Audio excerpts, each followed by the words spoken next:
This is your profanity warning. Your warning that bad words are about to be said in the following podcast.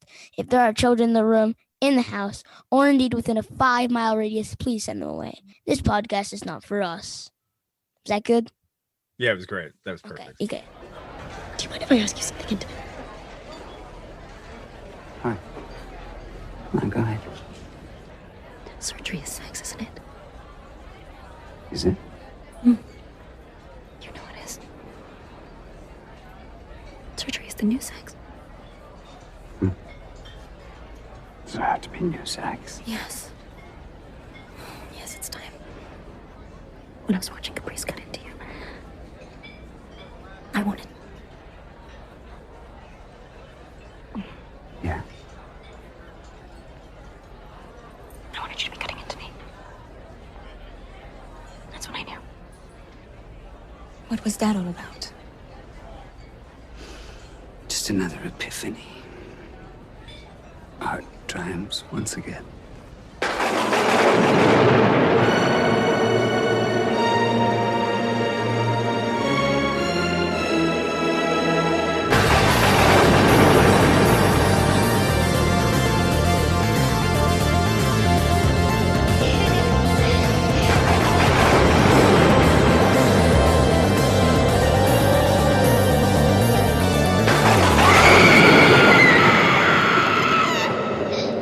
Coming at you live from the recent past in New York City, where we don't recycle our plastic, we just eat it.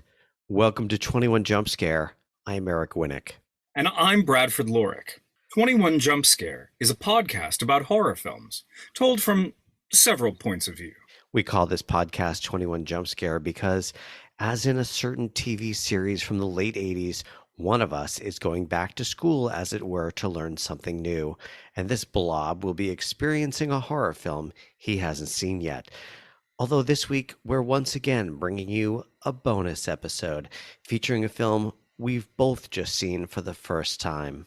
And that film would be David Cronenberg's Crimes of the Future, which, at least at the time we're recording this, has just opened in movie theaters. So this is kind of a fun, kooky experiment for us, talking about something new. Sure, because as fans of this show know, I am usually the keeper of the proverbial horror flame. And I'm the one who usually avoids that flame.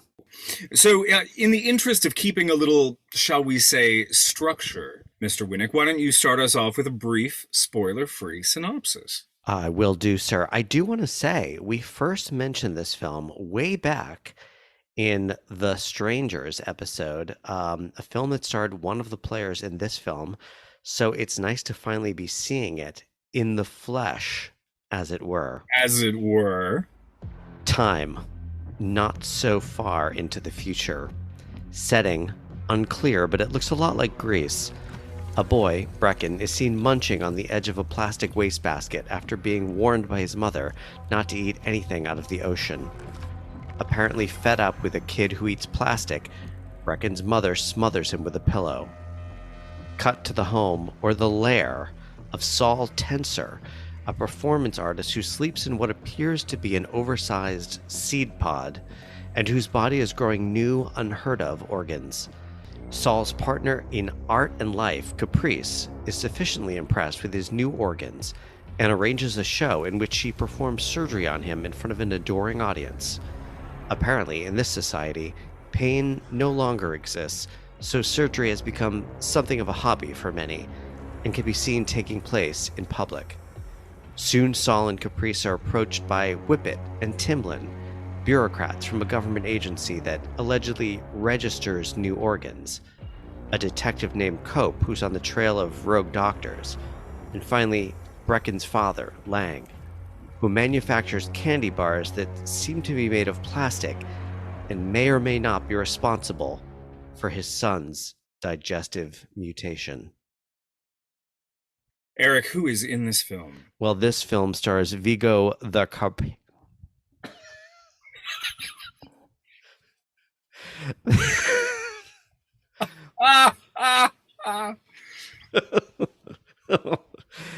I can't.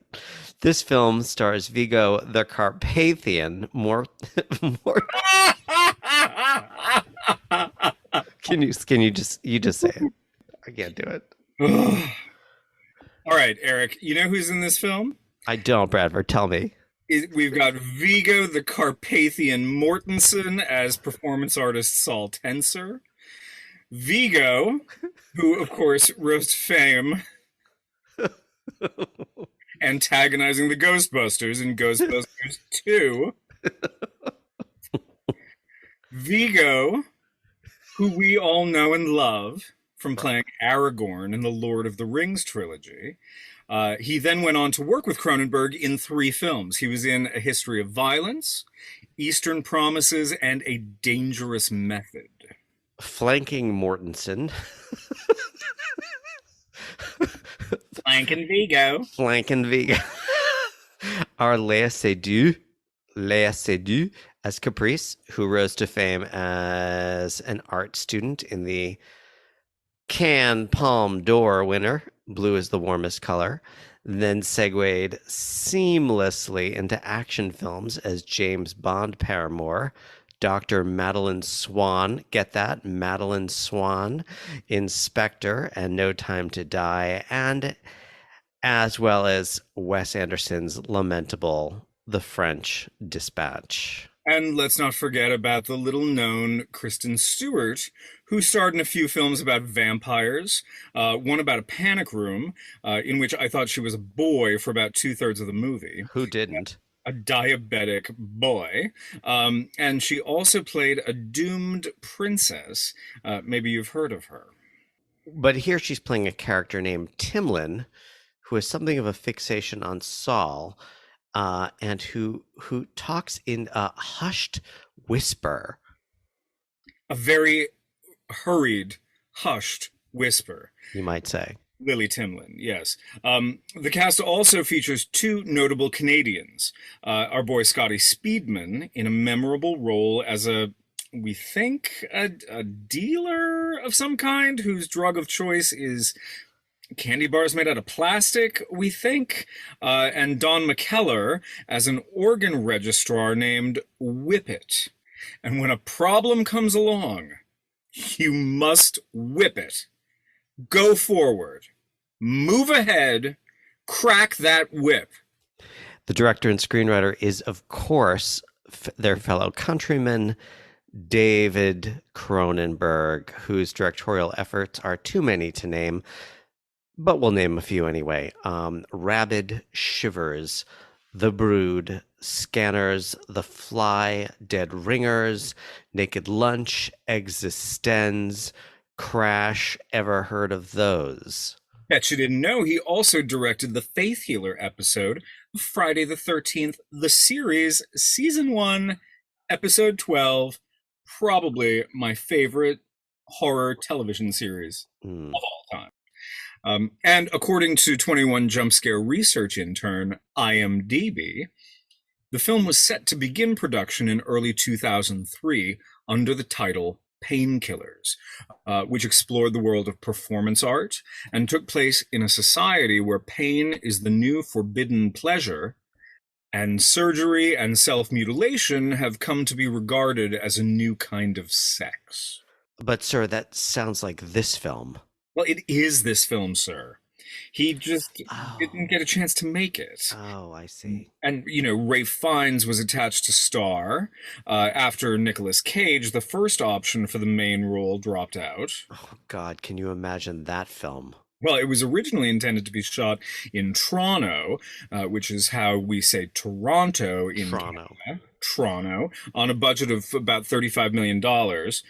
Think Film picked up the worldwide rights with a scheduled release for late 2006, but the project never came through. And from what we can tell, the majority of it was shot in Greece on a budget of somewhere around $10,000. Okay, we made that up. But seriously, this does not look like a very expensive film. So what about the critics, sir? On Rotten Tom, 78% of 134 reviews are positive for this film.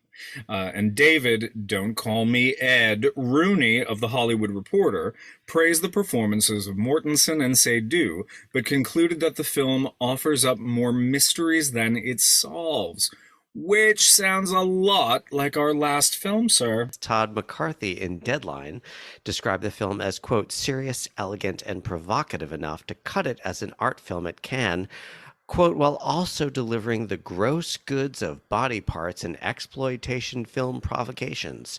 Not too many filmmakers can straddle the two, but Cronenberg still manages it pretty well. And Manohla Dargis in The Grey Lady gave this a crick's peck. No way. She did. So now I get to ask you, sir, what is your experience with our esteemed director? Well, before I answer that, I should say, like our previous episode, you and I saw this film together for the first time a couple of hours ago. But as for my experience with Cronenberg, I'm not the biggest Cronenberg fan. And I'm not ashamed to say it. Body horror isn't really my thing. Cronenberg is sort of the undisputed king of body horror. And while I've seen a lot of his films, I guess I would say that I wouldn't necessarily choose to return to them. But I have seen A History of Violence, Existence, Crash, M. Butterfly, Naked Lunch, Dead Ringers, The Fly, The Dead Zone, Videodrome, Scanners, The Brood, Rabid, Shivers, and of course the aforementioned Faith Healer episode of Friday the 13th, the series. What about you? What's your experience with Mr. C? Yeah, I actually want to echo what you said. I haven't seen all of his films. I mean, I've seen a lot of them, and I haven't seen The Dead Zone. Okay, I haven't seen the one about racing cars. I think it's called Fast Company. I have not seen A Dangerous Method. I didn't hear great things about it. And I didn't see Maps to the Stars, which was the last film he made. It's really hit or miss for me. I have to say The Fly, I think, is his masterpiece. I talk about it in my essay, which is on our website. Somehow I managed to get dragged to that film when I was in, oh my gosh, must have been the summer after high school, after I graduated. I think it was 86, and was completely grossed out, but also fascinated by it. And it's one of the things that sort of broke through my distaste for horror films. I just, in seeing that film, it kind of opened a door for me, and it led to me seeing more horror. So I kind of have to credit Cronenberg for that. That said, there is a real unevenness to his films, and I think it was Existence that made me realize that this guy is not getting traditional funding. He's not getting the big studios to back his films. And so as great as the actors are that sign up for his films, they don't always look so great. And this film, I would say, is no exception. Though, I think Cronenberg, he obviously prefers to direct his own writing. There are stories about his having been offered, some really major studio pictures and his turning them down because they did not appeal to him. I think I recall hearing that one of the Star Wars movies was offered to him at one point and he wasn't interested. I have to say, I do agree with you to a large extent. Among the films of his that I've seen, I have always really enjoyed The Dead Zone, which I remember seeing on TV when I was a kid. Dead Ringers was all over, Fangoria magazine when I was a little kid. And I will say that, that looks like a very expensive film, as does something like Naked Lunch, which I saw for the first time in my freshman writing class at Vassar. It was a course called Unreal Fiction. Yeah, I'm not an enormous fan of The Fly. I have enjoyed Videodrome. I think I saw Videodrome for the first time when you found maybe a VHS of it in the laundry room of your building and brought it to me like 12 years ago. Does that sound right? I have a sort of humorous relationship to The Brood, which your friend and mine, the very famous costume designer Bobby Frederick Tilley, and I have a lot of inside Brood jokes.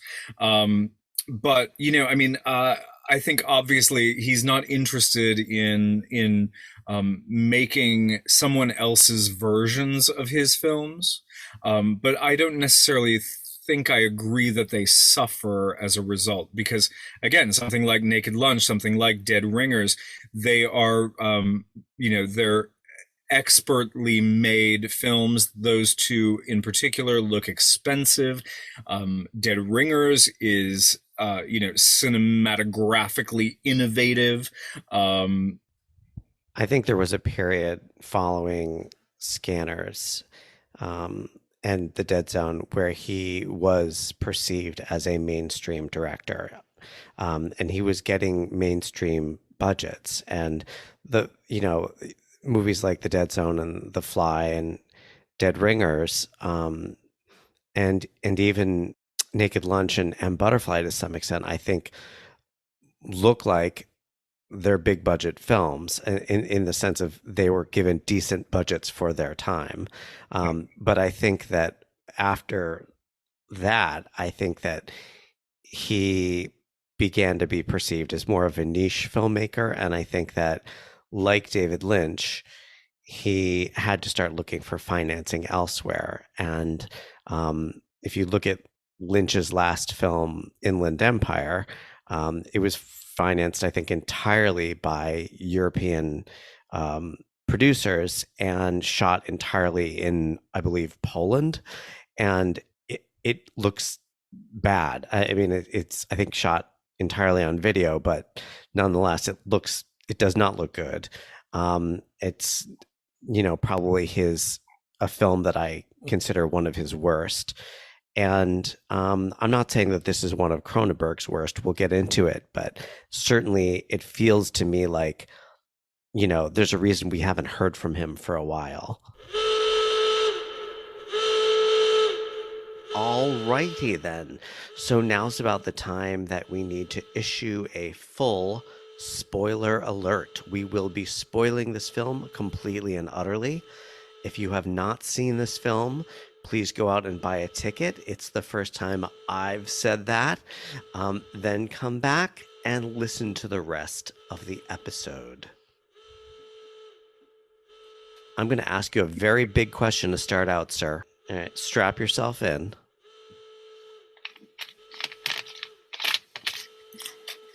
Did you like this film? Wow. Well, I think, much like I said in our recent discussion of Alex Garland's Men, Crimes of the Future is a lot of fun to think about, and I hope it's a lot of fun to talk about. Did I like it? Well, I mean, I guess it's incredibly visually compelling. For a visceral body horror film, it's really cerebral. And I think in its way, it's very beautiful. I'm very intrigued by this idea of environmental body horror, about this idea of the kind of climate change that we're experiencing and the technological advancements that we are sort of surrounded by. These ideas kind of create a structure over which this narrative concept of Cronenberg's is laying, right? I'm really intrigued by the sort of metaphor that it's exploring of the artist-audience exchange, this sort of visceral process of artistic creation. And I wonder how much of this is sort of Cronenberg's own commentary on his work as a sort of total filmmaker. because I think he's kind of saying we mine our interior lives for our audiences. We give our sort of innermost emotions. We're rooting around in our guts to produce something that will entertain. And I think this film kind of physicalizes that idea, but it also kind of satirizes it. I think it sends up contemporary life when we're looking at these ideas of violence and kind of extreme content as entertainment for the masses. And I think that Cronenberg kind of directs this as if he's using one of the mechanized scalpels that Saul and Caprice use in their performances. So I don't know if this is, this isn't like all pizza is good pizza, so I don't know if I can just sort of say that I like it, but it has, I've been thinking about it nonstop. And so I think that is a great sort of commender for the film, Did you like it? Well, before I answer that question, I want to take it back to one thing you mentioned, because I'm getting a sense that you did feel that this was in fact a horror film, and you mentioned body horror. So, I mean, I think it's definitely positioned in the market, well, a body horror film. Right, as well it should be, because marketers are trying to sell it as old school Cronenberg, or a return to form, as it were. What did you think? Did you find this to be a horror film? Did you think it was scary? Were you disturbed by it in the ways that a horror film disturbs you? I think in a sort of like big intellectual way, it's disturbing. When we're thinking about these ideas of bodies adapting to the devastation we've wrought on our environment, so that the microplastics in our food, the microplastics in our blood, we're changing ourselves in this kind of Gregor Samsa Kafka way, to be able to adapt to this hell that we've kind of wrought. So I think in that way, there are horror concepts at work here, but for something that is supposed to be a body horror film, it's not particularly gory.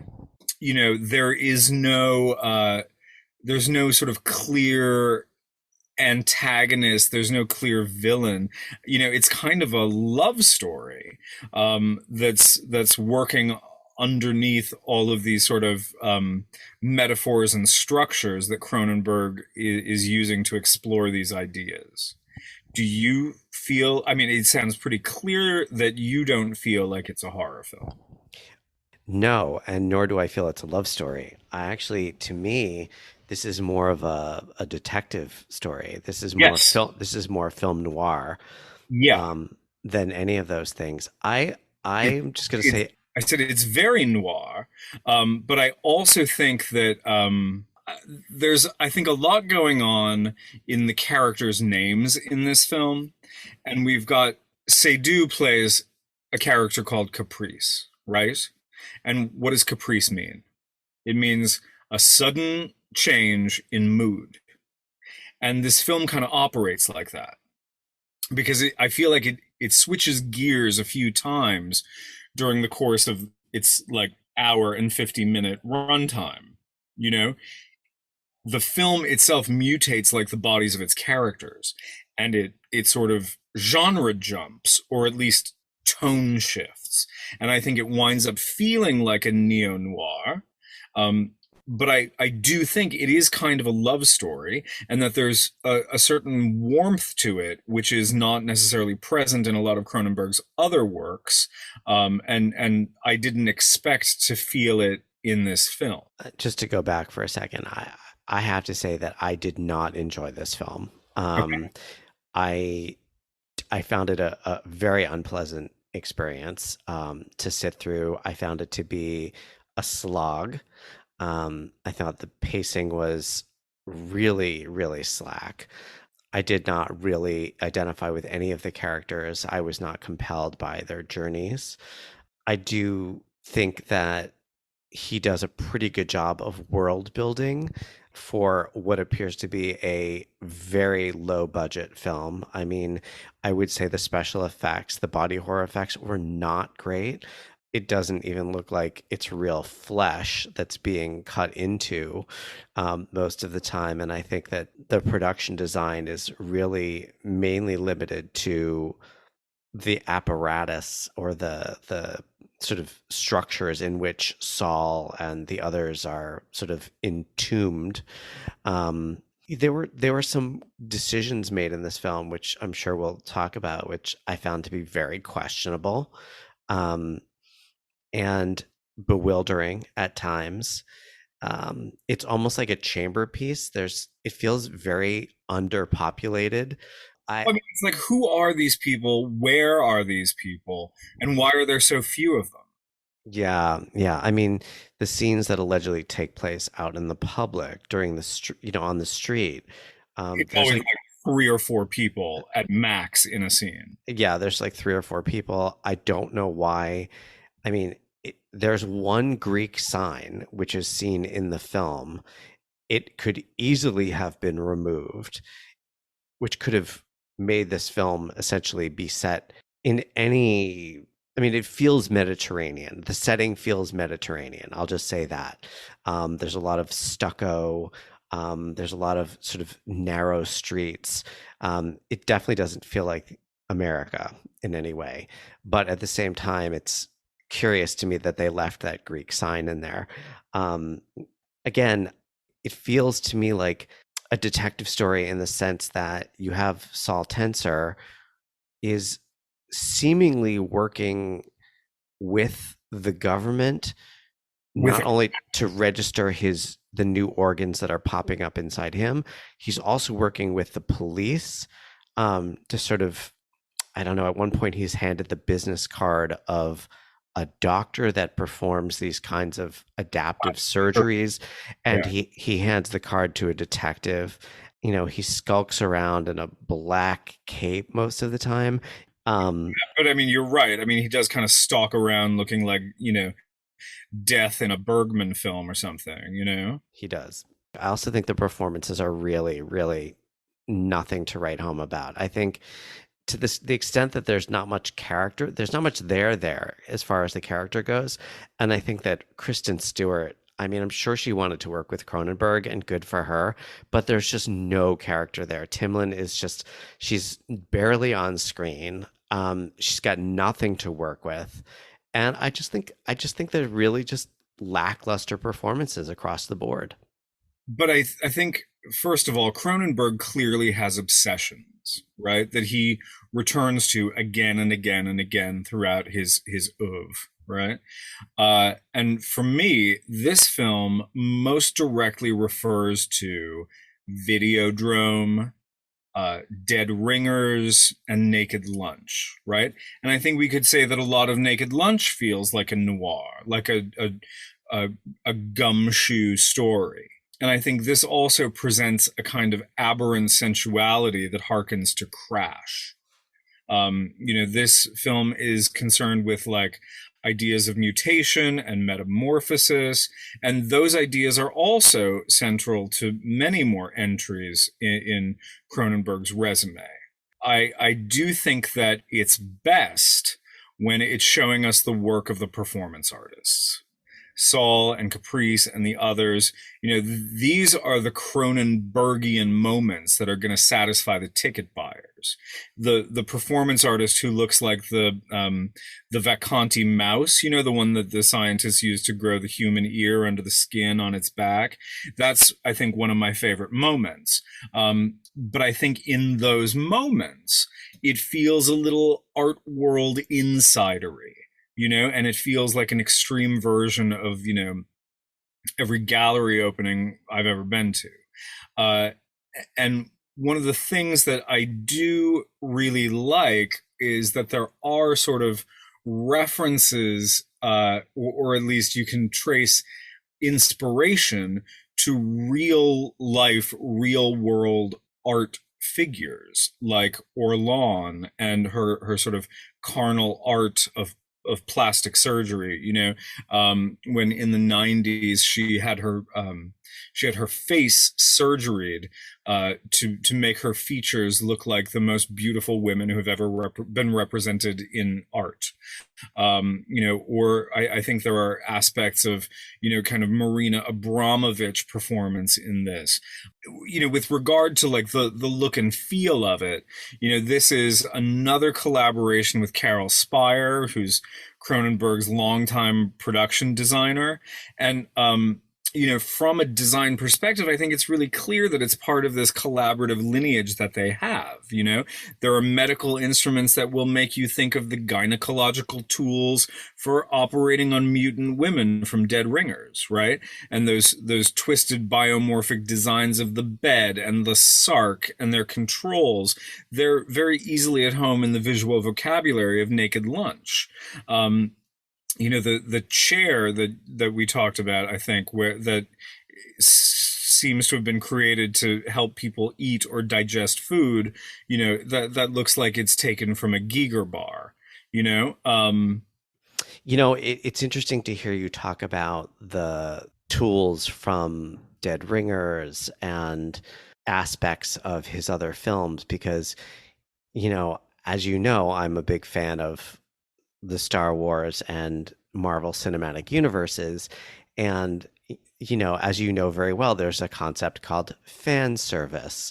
And a lot of things in these films are thought to be simply fan service. Like in Doctor Strange, in the Multiverse of Madness, there's certain things that are in the film that won't make a lot of sense to people who haven't seen a number of other Marvel films.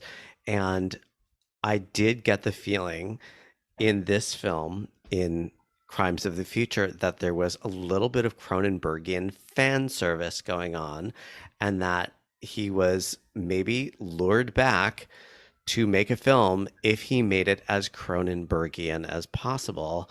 And the thing is, so you have the tools and you have the device that Caprice uses to manipulate the metal sort of scalpels, is very reminiscent of the game controller in Existence, which is kind of a fleshy appendage that I think ports into your back. There's a lot of fleshiness and a lot of squelching that goes on, especially in the scenes where he's eating in, I believe it's called the breakfast chair, which is that sort of Giger bar that you referred to. And I think this kind of Cronenbergian fan service feels to me a little bit too much like Shut Up and Play the Hits, rather than let's come up with a film that stands on its own. I think that almost everybody in the film, and I feel like you disagree with me here, but I think that most of the actors are turning in pretty interesting performances. Kristen Stewart especially takes some really big swings in her characterization, and I like some of what she's doing. I think it's interesting and it's compelling, but I think it belongs more in the world of Brazil, the Terry Gilliam film, which is an antecedent, the future in which these crimes are being committed in Crimes of the Future, kind of makes me think of.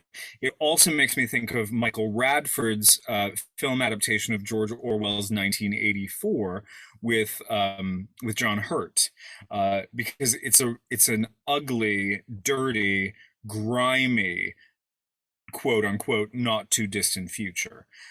It does not look like the future that Stanley Kubrick serves us, because it's really dirty and it's really ugly. And as you were talking about, with regard to noir films or detective films, we find ourselves in these spaces, these like 1940s kinds of offices from like gumshoe movies, and we have these these like beached whales of capsized ships that are kind of languishing just off the shore, or we we are in domestic spaces that feel like industrial spaces that have been abandoned and reclaimed by artists, but they're not. They're like the opposite of Soho lofts, you know. I think all of these things are kind of interesting in creating this vision that Cronenberg had. I'm just not sure that they all necessarily sit comfortably next to each other or in the same film. I would totally agree with that. We've all felt that the body was empty. Empty of meaning. And we've wanted to confirm that, so that we could fill it with meaning. I now have some questions for you. Like our last film, Men, this film raised a lot more questions than it answered. And I would like to pose some of those questions to you, sir, to see what you understood about this film. I hate to disappoint you, but there's a lot about this film that I'm pretty sure I don't understand. Okay, well, let's see if we can figure it out together.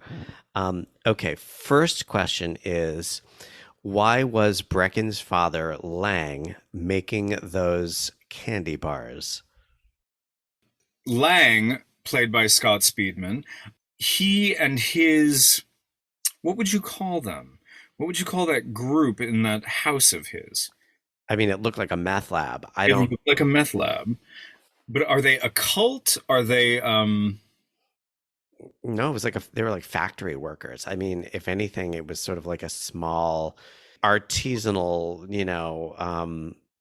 plastic candy bar factory. I don't know. Right. Well, I mean, they seem to be forcing their bodies to adapt to sort of this wasted environment, so that their bodies can process all of this industrial waste, all of this plastic. And, we see in one of the performance art scenes when Lang shows up chewing on one of his purple candy bars and leaves it on a bar, and someone else picks it up and eats it and dies. I don't know if it's an analog for a drug, but what do I make of it? I think that they are figuring out some way to sustain themselves in this strange kind of recycling. Does that answer the question? What do you think? It does, but I didn't get that from the film. I didn't get I understand the idea of consuming plastic, and there's actually a larger implication there. But I did not get the environmental message from this film as loud as you seem to have gotten it.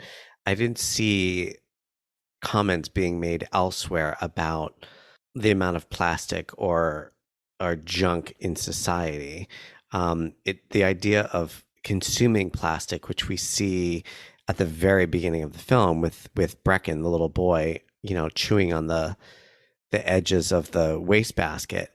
To me, I didn't see that as adapting to sort of the junk and pollution of society, but almost like the next phase of evolution.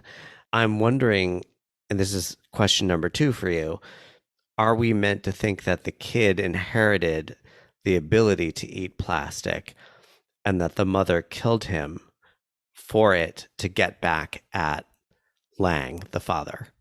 I think Lang states pretty clearly at one point, that Lang and his ragtag group of summer stock actors have been forcing their bodies to adapt. But Brecken was born with the ability inherent to digest plastic. There's mention of his like thick white spit that burns the skin when it touches it. And also there's a question asked, if you cut your little finger off, will your child be born missing a little finger? So there's this idea, I think, of like accelerated adaptation, and there are certainly evolutionary ideas at work here. I think Cronenberg is probably looking at like the great trash island in the Pacific and concepts of plastic eating bacteria, to sort of create these metamorphosing human beings. That's my takeaway with regard to the Dotresses. Why does the mother kill her son? Djuna says something on the phone in the opening sequence to tell Lang to come and pick up the corpse of the creature he called his son. But I think she perhaps felt like it was too unnatural. Certainly when I saw the kid sitting on the floor of the bathroom eating, the rim of a trash can that had trash in it, I think that might have been the most unsettling moment in the entire film for me. In my spotless bathroom, I don't want to sit on the floor. Never mind, like, this filthy future bathroom, watching the kid eat the trash can. I found it gross. Maybe she was just tired of it, before she put the pillow over his face. Yeah. I don't know. Okay, next question. Why did Lang want the autopsy of the child? Lang wanted the autopsy of Brecken because it was effectively propaganda. Wait a minute. So just to pick up on that, so do you think in effect he wanted to Saul and Caprice to help show the world how he and his henchmen had essentially been adapting bodies as a way of either sort of making a buck or scoring a political point? Well, in this strange world where the most famous people in it seem to be performance artists, which I think is kind of just patently absurd in our, looking at it from our vantage point, where the concept of performance art is most often used as a joke, right? In most entertainment. Yes. I think Saul is kind of like a superstar in this universe, which again is like a little bit mind-numbing, but I think it's effectively like PR for his group. It's PR for his message. In an autopsy of Brecken, it's going to show that adaptation is real, that evolution is happening, and at this kind of accelerated rate. It's sort of foregrounding this idea of, what are we doing to our ecology and what is it doing to us? A lot to chew on, a lot of plastic to chew on. I don't like what's happening with the body. In particular, what's happening with my body. Which is why I keep cutting it up. What do you think they'd find inside it? Outer space. So we learn in the film that that Caprice has the ability to go in and actually tattoo Saul's organs. And so the idea of tattooing organs is a thing in this film. Now, when the autopsy of Brecken takes place, I think this is when I sort of pressed into your arm because I was on the verge of like, what the hell's going to happen? My expectation was that we were going to find something that's either completely fucked up or completely foreign and completely new in the kid's gut. But to my untrained eye, it all looked relatively normal except for the tattoos on his organs. So I don't know if you interpreted this a different way, but there was nothing like I thought, was he going to be made of plastic? Like what was going to be going on in there? What was the expectation? And it made me wonder, here comes the question, whether the mother is the one who tattooed the boy's organs as a fuck you to her husband, knowing that this autopsy would probably take place and that in a way it was her saying, you can't control me through him or him through me.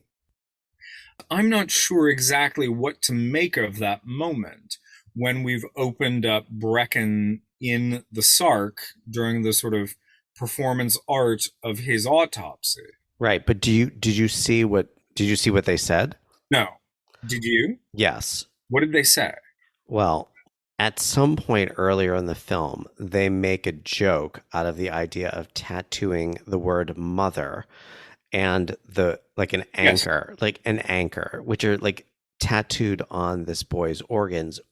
And it made me think, who put those tattoos there? Was it the mother herself who went in and did desktop surgery on her child as a way of sort of saying to Lang, like, hey, fuck you, I got here first.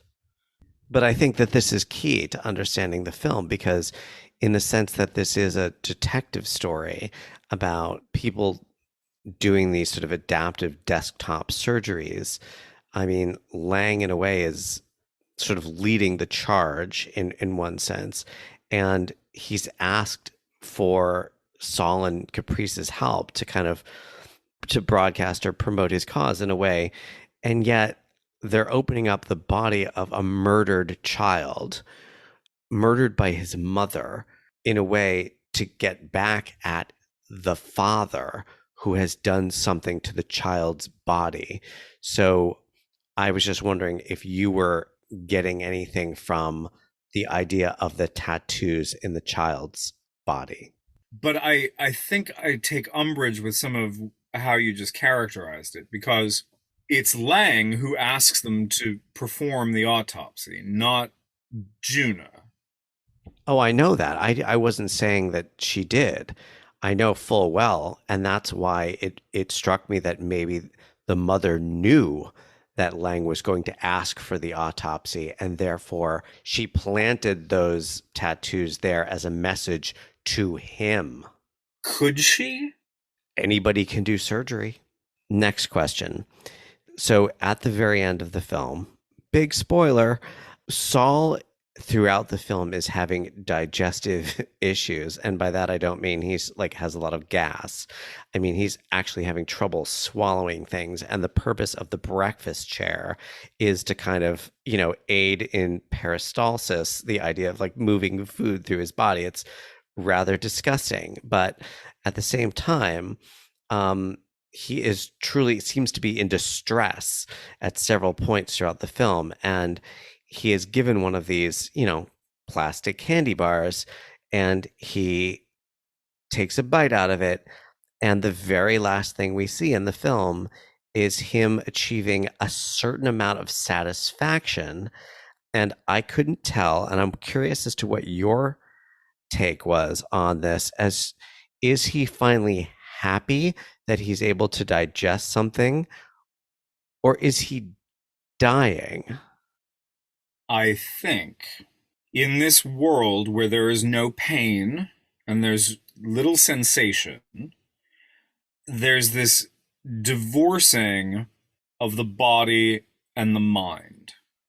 I think that we end with a kind of, you know, that shot on Viggo's face is about transcendence or transformation that's affected through mutation and metamorphosis. I agree with that. That's been affected through this ongoing experimentation of mutation and metamorphosis. I think what we are meant to take away is that he has evolved to be able to tolerate the purple candy bars. Here we see Viggo, who's been, you know, in terms of his health, he's kind of been limping through this film. He's been, you know, retching and hawking and having a really hard time eating his runny eggs in his H.R. Giger chair. And then all of a sudden, when Caprice pulls the candy bar, you know, this like forbidden candy bar out of a jar in the kitchen and feeds it to Viggo. Finally, he's able to swallow. Finally, he has this sort of beatific look on, you know, on his face as the camera, you know, pushes in on him, and then immediately the film ends, right? So, I mean, my takeaway from that is having experienced all of these explorations of transformation, he has finally been transformed. And I think there's something, ostensibly Christ-like about that transformation. But I don't want to I don't want to go too deep into Judeo-Christian fairy tales. So, plastic. You mentioned there is an ecological or environmental message.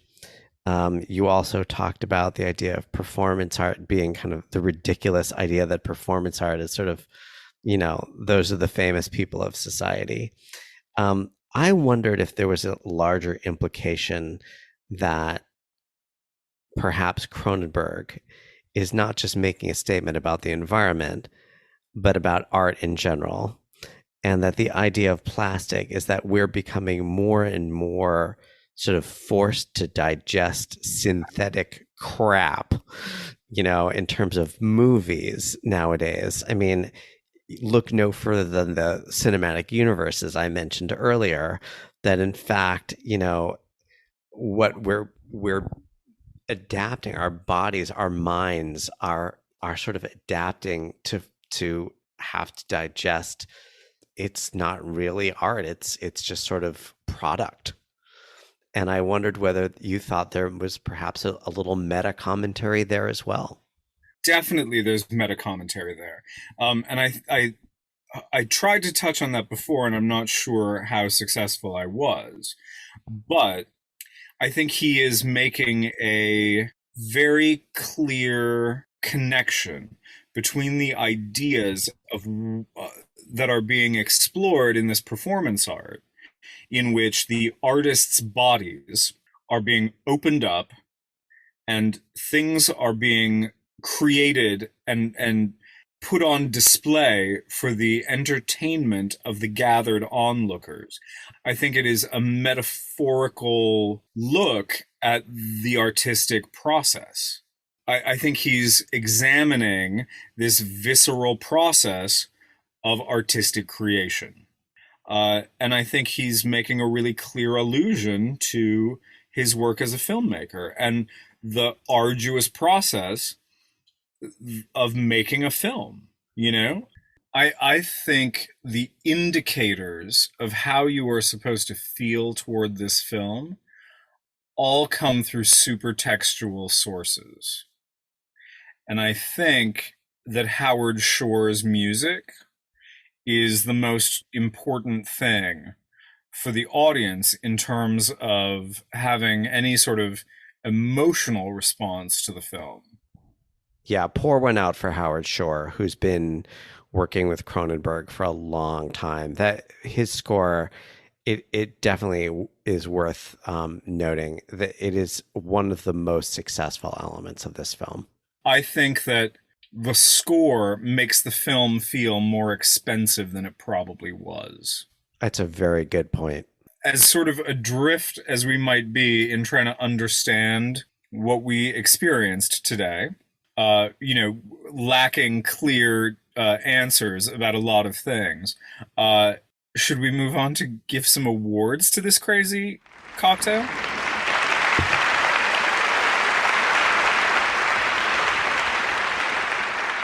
And the winner is... Well, the time has come. Thank you, Babs. And now it's time for the awards segment of our show, in which we give out prizes for the scenes and characters that we think made this such a memorable film. Shall we begin, as we always begin, with the Tom Six Award, Mr. Winnick? We should start, but I also want to say, and I think you pointed this out earlier, this is a really tough film to give out awards to. This does not fall into typical horror categories, and therefore I really had to think about this a little bit. But the Tom Six Award for Most Disturbing Scene, named for the relentless auteur and director of the Human Centipede cinematic universe, Tom Six, I am going to give this to the autopsy of Brecken. And especially the moment, and I'm sorry to say it, but did we need to see the kid's penis during the autopsy? There was an audible groan. I don't know if you heard it in the theater when that happened because it felt a little exploitative. Now, as if cutting a kid open, a dead kid, but a kid, is not exploitative enough to show genitals, may have been going a little bit too far. I'm going to agree with you. I am going to give my Tom 6 to the very same scene, the autopsy of Jane Doe. Brecken Dotrice. I don't know that I found it exploitative to have a body about to be autopsied naked. I don't think it was done to titillate the audience. I don't think it was in especially poor taste. I thought it was probably appropriate to the film that we'd seen leading up to it. But yeah, I did hear the jackhole sitting way too close because the pandemic ain't over. The maskless man sitting next to me in a nearly empty theater was making a lot of noises throughout the movie, but he definitely made an audible groan during that particular sequence. All right, let's move on to the Seth Brundle Award. And this is a special award tonight, sir, because Seth Brundle, of course, the main character in David Cronenberg's The Fly, played by Jeff Goldblum, the most likable character. As with men, I didn't really like any of the characters in this film, but I did find myself taking a shine to Wippet. If only because Don McKellar really ingratiates himself. He may have been in a completely different film from everyone else, but he was, for the most part, upbeat, optimistic, amiable chap. So I found Wippet, played by Don McKellar, to be the most likable character in the film. The most likable character, I'm going to say it with a question mark. And I think it's Caprice. I like how you say it with a question mark. Yeah. You can hear the question mark. I think it's Caprice. I think she has a genuine love for Saul. And I think that, whatever his journey through this film is, whatever he begins it as, whatever he ends it as, I think they really are sort of like this fusion of souls when they are performing their art. And, she, at whatever the state of his health might be, she seems to have genuine love and concern for him. And with the relative dearth of character development that occurs throughout this film, I think that she's the most likable character. Fair enough. Let's take it now to the character that most deserved to live. That's the Ellen Ripley Award, named for Ellen Ripley, believe it or not. Sir, I'm going to ask you to go first. The character that most deserved to live, I would ask how many people actually die in this film. I think there are two, one of whom is kind of a throwaway. The guy who eats the purple candy bar. Yeah. So I guess I think Brecken gets the award again. He's just a little plastic-eating mutant. Did he deserve to have his life snuffed out by a pillow in his mother's hands? I don't think so. Sir, we are in agreement on that. The boy Brecken Dotrice, played by the Greek actor Sozos Satiris. And with that, we move on to the next award. The character that most deserved to die, the John Doe Award, named for Kevin Spacey's character in Seven. And sir, as you rightly point out, there are only two characters who die in this film, one of whom we don't really get to know at all. And so therefore I am going to abstain from this category. If I had a robotic scalpel to my carotid artery and I had to pick somebody to give this award to, the character who most deserved to die, probably Djuna Dotrice. Oh, for killing her child. She's a child murderer, full stop. She commits a crime. That's right. Okay. Well, yep, there you go. There you go.